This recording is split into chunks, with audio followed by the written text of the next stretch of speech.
पसंद। हक बात तो कड़वी होती है ना भाई, भाई बीमारी है, अंदर स्टोन है, तो डॉक्टर तो ऑपरेशन करेगा ना, पेट चीरेगा ना, जाहिर सी बात है चीरेगा तो तकलीफ होगी, दर्द होगा। हाँ, ये अलग बात है कि वो चीरने का दर्द अगर किसी ने बर्दाश्त कर लिया तो वो बीमारी, वो दर्द हमेशा के लिए काफूर हो जाएगा, हमेशा के लिए ख़त्म हो जाएगा। तो ये तो बात सही है कि हक बात कड़वी लगती है, लेकिन हक बात अपने अंदाज में कहना चाहिए, ठीक है, हिकमत से, मसलहत से, लेकिन फिर भी कभी भी हक कहने से पीछे नहीं हटना चाहिए। सच कहना चाहिए, सच की हमेशा जीत होती है, झूठ का मुंह काला होता है। कभी भी झूठ बोलकर किसी को दगा दे दो, किसी को फरेब दे दो, किसी को धोखा दे दो, लेकिन वो एक सीमित समय के लिए होगा, वो हमेशा के लिए नहीं, उसमें दवाम नहीं होगा, उसमें तुमको सुकून नहीं मिलेगा। सुकून किस में मिलेगा? हक बात बोलने में, सच बोलने में। अगर सच बोलने से हमारा करोड़ों का नुकसान हो जाता है तो देखना दिल को सुकून मिलेगा, और अगर झूठ बोलकर करोड़ों का फ़ायदा हो जाए तो करोड़ मिल तो जाएगा, लेकिन दिल का चैन चला जाएगा, दिल का सुकून चला जाएगा, दिल की राहत, दिल का आराम चला जाएगा। इसलिए कभी भी झूठ बोलकर, फरेब देकर, धोखा देकर मालूमता हासिल करने की कोशिश नहीं करना चाहिए। हमेशा हर हाल में हक बात कहना, खा कितनी ही कड़वी क्यों न हो, यही अफजल जिहाद है।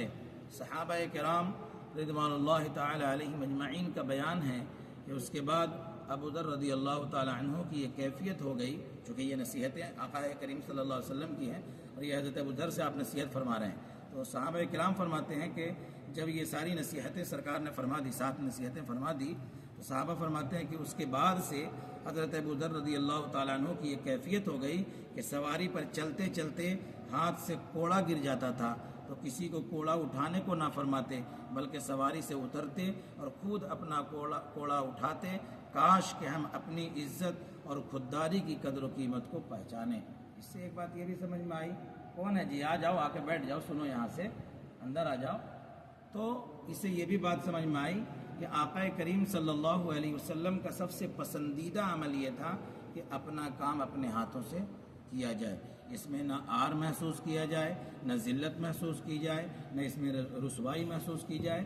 अपना काम अपने से करने में खुशी महसूस होती है। वो आपको रिवायत मालूम होगी, उर्दू की किताबों में भी पढ़ाई गई है वो रिवायत, वो वाक़या पढ़ाया गया है कि एक यहूदी आपके यहाँ मेहमान बनकर आ गया कि हम आपका मेहमान बनना चाहते हैं। वो सरकार को देखना चाहता था कि आखिर लोग रोज़ बरोज़ मुसलमान कैसे बढ़ते चले जा रहे हैं, दीन को कबूल कैसे करते चले जा रहे हैं। तो आया सरकार का मेहमान बनकर, सरकार नबी करीम सल्लल्लाहु अलैहि वसल्लम ने उसे अपना बिस्तर पेश फरमाया, बिस्तर नबूवत, जिस पर फरिश्ता भी चढ़ने के लिए, सवार होने के लिए 1000 बार सोचता हो, जिस कमरे में दाखिल होने के लिए जिबरील जैसे फरिश्ते, मुकर्रब फरिश्ते को इजाज़त की हाजत होती हो, बगैर इजाज़त के वो अंदर दाखिल ना होता हो।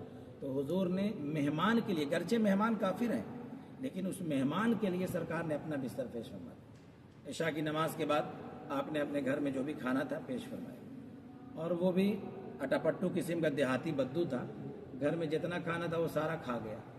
खैर, नबी करीम सल्लल्लाहु अलैहि वसल्लम तो सरापा रहमत है, उन्होंने उफ तक नहीं किया और खिला दिया, आराम के लिए अपने बिस्तर पर लेटा दिया और कहा कोई तकलीफ़ हो तो हमें बताना।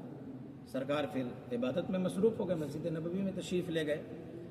ज़्यादा खा लेने की वजह से रात में इसको बदहज़मी हो गई। अब बाहर जाने के बजाय बिस्तर ही पर वो हो गया जो होता है आम तौर से, सारा मामला वहीं हो गया गंदा संदा। अब वो जब बिस्तर गंदा हो गया तो उसको भी पता था ना कि ये मुसलमानों के नबी हैं, अगर इसे हमारी इस हरकत की खबर मुसलमानों को पड़ेगी, मालूम पड़ेगी, तो ये लोग तो मेरा थिक्का बोटी कर देंगे। तो वो जो है हड़बड़ी में सुबह होने से पहले ही उठा और उठकर भाग गया, जहाँ जाना था वहाँ चला गया, बिस्तर गंदा छोड़कर। सरकार नमाज फजर के बाद अपने हुजरे में तशरीफ़ लाते हैं कि मेहमान से मालूम करें कि कैसी रात गुजरी, नींद आई आराम से कि नहीं आई, कहीं कोई दिक्कत, कोई तकलीफ़ तो नहीं हुई। तो जैसे अंदर दाखिल हुए तो देखा कि बिस्तर पर गंदगी पड़ी है और मेहमान नहीं, लेकिन आपके पेशानी पर ज़र्रा बराबर का बल नहीं आया कि मेरे बिस्तर को गंदा करके भाग गया। हम लोग होते तो कह देते रही नालायक को हमने खिलाया भी, पिलाया भी, अपना बिस्तर भी दिया और गंदा करके भाग गया, तो हम लानो तान बकने लगते। लेकिन देखो सरकार की सुन्नत क्या है, मेहमान की कैसी खिदमत की जाती है, खातिर तवाज़ो की जाती है। गरचे मेहमान अपने मजहब का भी ना हो फिर भी मेहमान मेहमान होता है। बहरहाल सरकार का ये अखलाक था, बुलंद पाया अखलाक।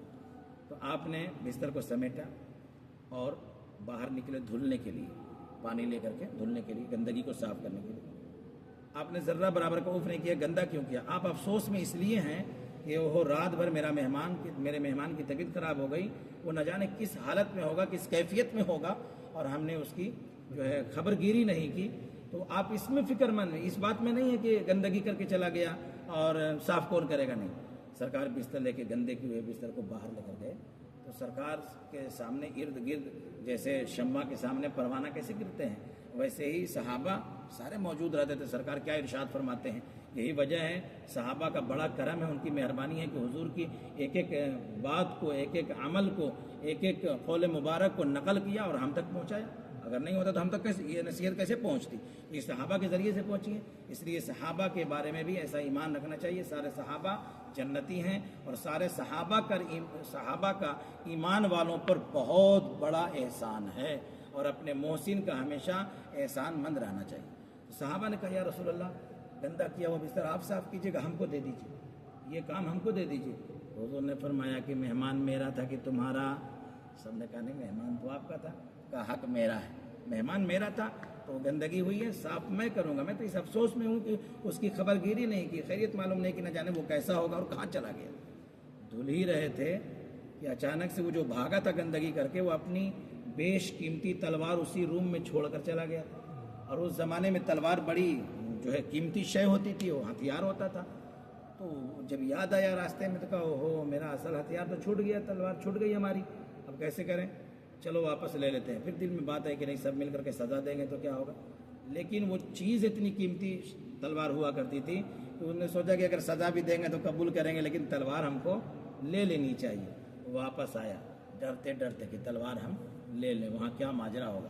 آتے ہی دور سے دیکھا کہ بڑی بھیڑ لگی ہے، سوچا لے، اب تو لگتا ہے کہ میرا معاملہ کچھ نہ کچھ پھیل گیا ہے، اب ہم کو یہاں سزا بھگتنی ہی پڑے گی۔ خیر آیا دھیرے دھیرے، آپ نبی علیہ الصلوۃ والسلام اپنے ہاتھوں سے دستے مبارک سے اس گندے کی ہوئے بستر کو دھل رہے ہیں، گندگی دور کر رہے ہیں۔ صحابہ کی نظر پڑ گئی اس مہمان پر، کہا یا رسول اللہ وہ تو آ گیا، آپ نے ویسے ہی چھوڑا، اور اس کی طرف بڑھے، اور وہ ڈر رہا کہ لے اب تو میرا گریبان پکڑیں گے اور ہم کو قتل کر ڈالیں گے۔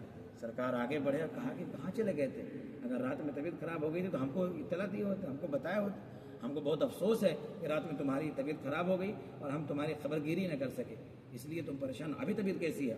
یعنی اتنے اخلاق کا اظہار کیا، اور پھر آنے کے بعد دیکھا کہ بستر، حضور میرے گندے کیے ہوئے بستر کو اپنے ہاتھ سے صاف کر رہے ہیں، تو رونے لگا اور قدموں پر گر گیا۔ کہا یا رسول اللہ، یقیناً آپ ہی اللہ کے برحق رسول اور نبی ہیں۔ ہم نے سنا تھا کہ آپ کاہن ہیں تو ساحر ہیں، جادوگر ہیں، آپ لوگوں کو الٹی سیدھی بات سکھاتے ہیں، لیکن اصل میں تو اللہ نے آپ کو لوگوں کے ہدایت کے لیے بھیجا ہے۔ ہمارے اتنی بربریت کے باوجود، اتنی گندگی اور ایسی حرکت کے باوجود آپ یہ نہیں پوچھ رہے کہ تم نے گندا بستر ہمارا کیوں کر دیا، بلکہ ہماری طبیعت کے بارے میں پوچھ رہے ہیں۔ اس لیے آپ سے بڑا محسن اس دنیا میں ہمارا کوئی نہیں ہو سکتا۔ اب ہمیں کفر سے نکال کر کلمہ پڑھا کر اسلام میں داخل کر لیجیے۔ تو اس سے دو تین بات سمجھ میں آئی۔ ایک تو یہ کہ مہمانوں کی خدمت کرنا نبی کی سنت ہے۔